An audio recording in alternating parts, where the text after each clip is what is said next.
Hello and welcome to the Business Spotlight interview series. I'm your host Sonali Nigam, and today I'm joined by Dhanoa, CEO at Progress Care Group. Hi Bal, thank you so much for joining us. Hi, Sonali. Thank you for having me. Pleasure is all mine, Bal. Thank you. Would you like to kick us off with a brief background as to who you are and what you do? Yes, I'm Bowen Dhanoa. I'm known as Val Dhanoa in the sector. And my business model is around the health and social care space. So I'll be talking a lot about business in that health and social care space and the types of client group that I actually work for.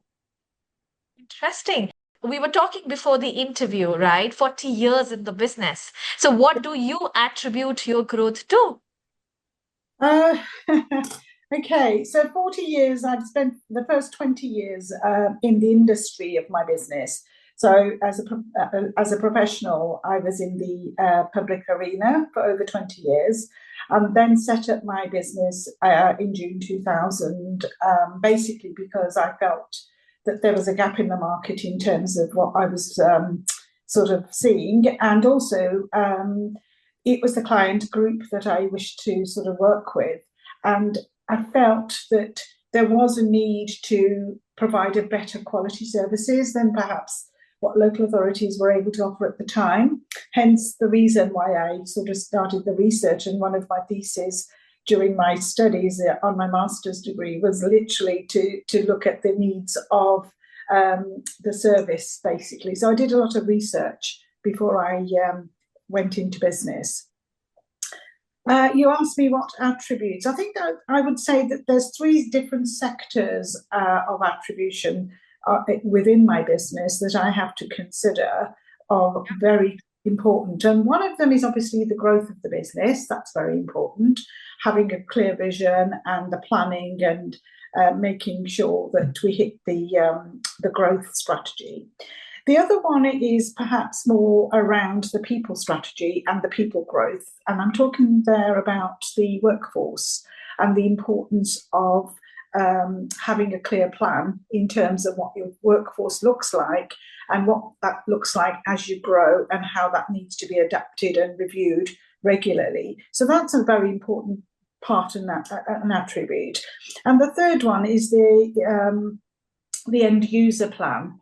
And the end user is our customer, our client, who basically is absolute paramount in the whole process of business, people, and then the end user. Because unless we actually meet the needs of the end user, then our plan will not work and it will not be an effective business. So all three key areas need to work together. They need to be integrated, and that then brings on to, well, what are the clear plans on those? In terms of the growth of the business, this will include a clear vision, realistic growth plans, ensuring the financial plans aligned with growth plans, and basically proactively looking at seeking opportunities and gaps in the market. As a business, you must look at that as well. That's very important. In terms of the people, the attribution is around the investment plan and the growth in our workforce, ensuring we have clear vision on needs and skills of development of the workforce in each of our departments, enabling career progression for staff, which is very, very important, development through training and supervision, mentoring programs, a bit like basically what you guys do, education and skills, and enabling young people, particularly the workforce, because they are young. Most of my middle managers are millennials. So I think training is very important to making sure that we grow our own, as I always say. And what I mean by that is that we will invest in our young people and young managers, and we will pull them through the programs to make sure that they're aligned with the business objectives as part of our investment, if you like, an attribution to business. And in terms of achieving outcomes for our end user, when I talk about achieving outcomes in my business and in my space, if you like, it's about meeting the care needs of a young person. We specialise with providing health and care support for children with special needs, children and young people. So it's a very specialist niche market, and we because of the sensitivity around obviously working with children, it's heavily regulated, as you can imagine. And it's very important to align our business model to make sure that we actually meet the needs of the end user. So everything in terms of the business is actually managed and followed through to make sure that the end user, we are meeting their needs and making sure that we're achieving positive outcomes for them. Interesting, Bal. You've talked about an important aspect, which is workforce to any business.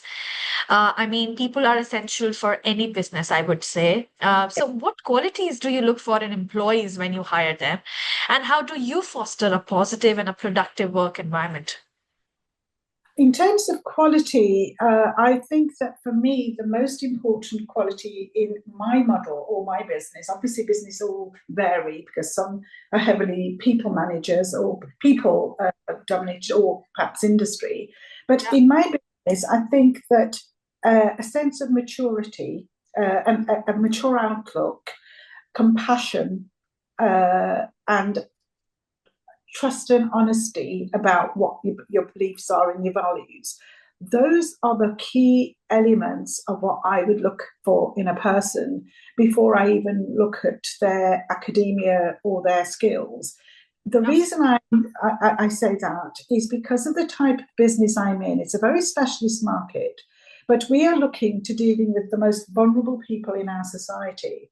And for me, the passion and the interest has to be in the person. I can train you, I can support you, I can develop all those skills. As long as you've got the mindset, we will develop you. And that's where we start, really. And retention then is obviously very important to us. And we are very proud to say that we're one of the leads in the care sector where retention levels in my business is very low, simply because staff don't leave. So, our staff are happy people, and that's very important for us, and hence why we get good to outstanding results and outcomes through our inspectorates of Ofsted and CQC. Very rightly said that, Bal. I think that is important. The happy people are so crucial to any business because if they are happy, they will keep your clients happy as well. So, Bal, so many years in the business, what are some common misconceptions about running a business, and how do you address them? There is a lot of misconceptions, and one of the very few that perhaps even I was naive around was the desire of wanting to be my own boss was my sort of misconception, if you like, or vision. I was a very young, mid-30s when I started, and I think a little bit of naivety there in terms of understanding of what business was, and sort of thinking, oh, if I'm my own boss, I can do what I like, kind of mindset. And so I think that's one of the misconceptions of, first and foremost for me, that please, the misconceptions about being your own boss is very naive because of the responsibilities it brings in terms of accountability towards your workforce, towards your customers, towards your stakeholders, towards your investors, relationships. There's a whole sort of sector there that perhaps really needs to be considered around what businesses are about, really. And the one is also that is very important for me again, and I am looking at sort of when I started what the misconceptions were.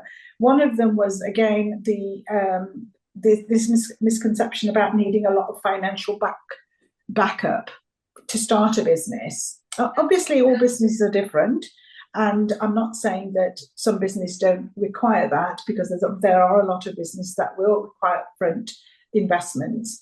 But in my case, I can only tell you from my case, my business requisite, if you like, was that I started the business literally from the kitchen table. So the the the financial wasn't the crucial factor here.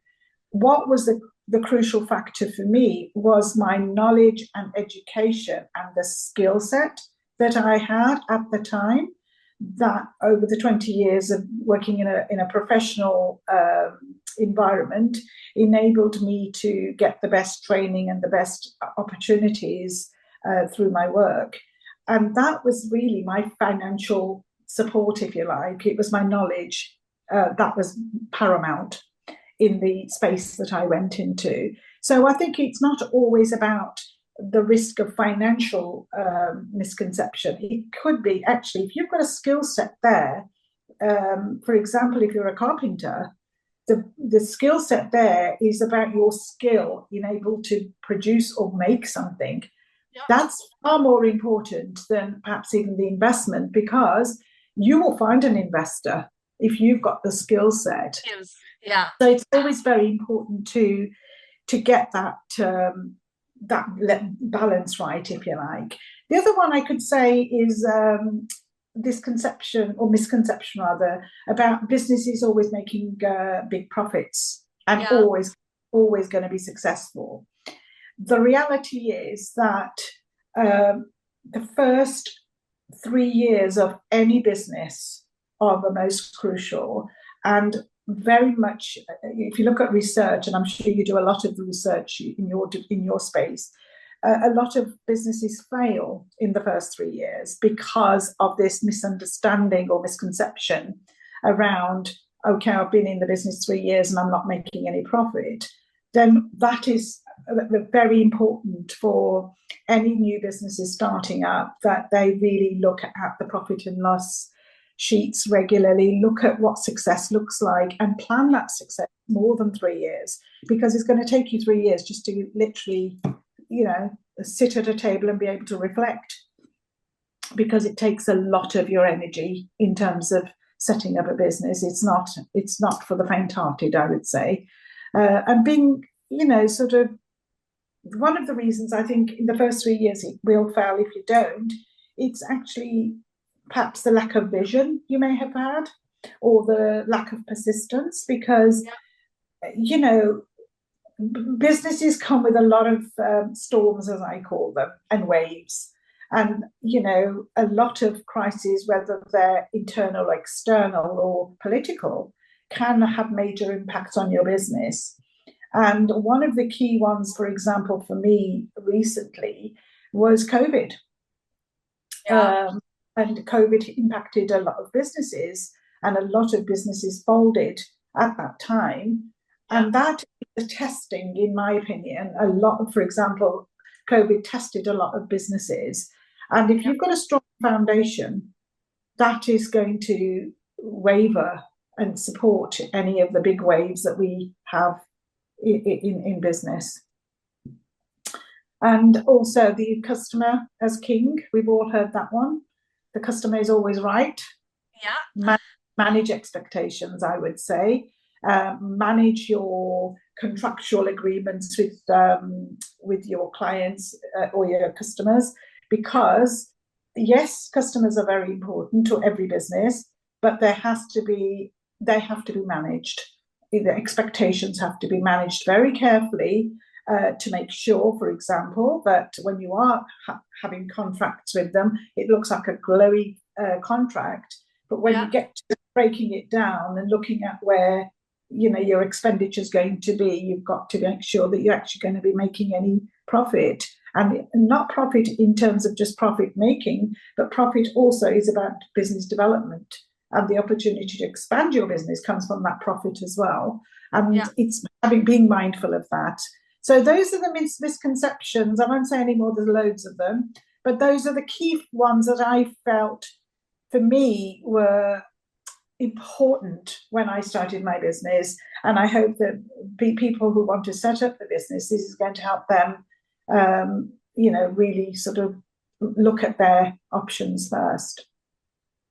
Well, thank you so much for answering that. And because we want to make this video, this podcast, extremely informative for the business owners who are listening to you, Yeah. what are the challenges that you're currently facing in your business, if I can ask that?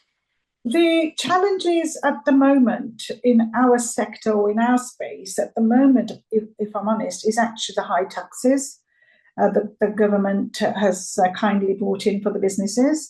The increase in the national insurance contributions for employers, that's hitting our bottom line quite a lot at the moment. The other issue we've got on top of that is we found that since COVID, we are finding that either people's mindsets are that they don't want to work or they don't wish to work, but there's a lack of motivation and skills out there Yeah, to work. And I'm sure I'm not the only businesswoman that's going I to was tell you about to say that. Yeah. this will hit every industry, particularly the which this country has predominantly here. That is the big risk factor for all service industry. So those are the big challenges for us, and legislative changes and policies that government bring in without much investment do impact. Well, we've talked quite a lot about your business. Now, let me quickly talk about a bit about your personal life, actually. So, how do you balance between your personal life and the professional one? How do you strike that perfect knot, if I can ask that?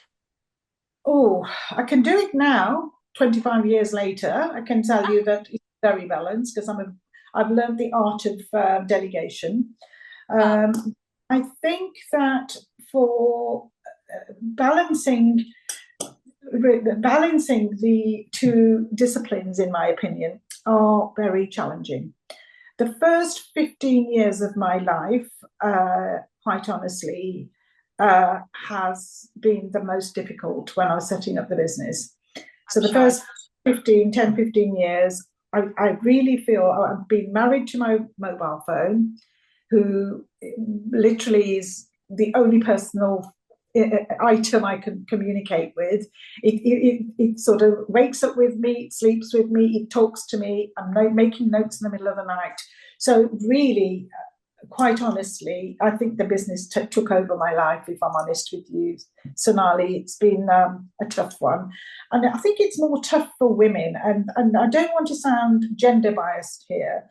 There's a reason why I say that. But I think for me as a mother, I was a young mum in my mid-30s when I started. And I had a young family of 3 children. And my children were fairly young, although I did marry when I was very young. They were still sort of in their teens and the younger. My daughter was only sort of 7 or 8, I think, at the time. So basically, I really juggled life and struggled with juggling between being a mum, being responsible, being able to do some of the daily stuff of taking, for example, children swimming and attending their plays at schools, or stuff that every parent should have opportunities to do. Unfortunately, I was not able to do that. That happened for a long time. And in that process, my children have grown up and they're Yeah. young adults now. But I just feel that it's been a massive sacrifice for me for business. It's a realistic,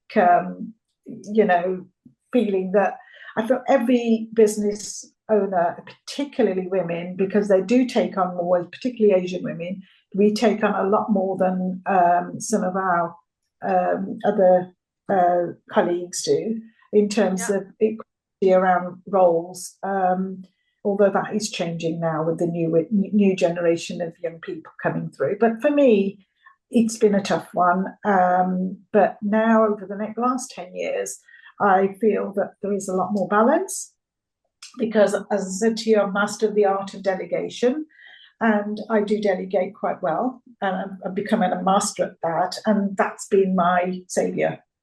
And you can balance and should balance life because that's very important for your mental health. Thank you for your honesty and your vulnerability at the same time, talking about things that did not work out. I think Yeah. not many people opt for the same. So thank you for doing that. And that's so inspirational. I'm sure our audience have learned and picked up so many things so far. Is there any closing remark or a golden nugget that you would like to share with the audience before we wrap up? I think that I look forward to seeing more young people go into business. I Uh-huh. hope that people like myself, who are perhaps towards the retirement stage now, can support and nurture and mentor a lot of young people and encourage them to, create businesses and be mindful and be, strong and believe in yourself and be resilient. And I think there's an industry there that's for everybody, particularly around the technology space. I would say it's there's great opportunities. Well, thank you so much for your time today. It was great meeting you and knowing so much about your journey. I enjoyed it thoroughly. So, and I'm sure our audience have enjoyed it as well. And to everyone watching, I look forward to see you in my next episode. Thank you. Thank you, Thank, Sonali. Thanks for having me. Bye bye. bye.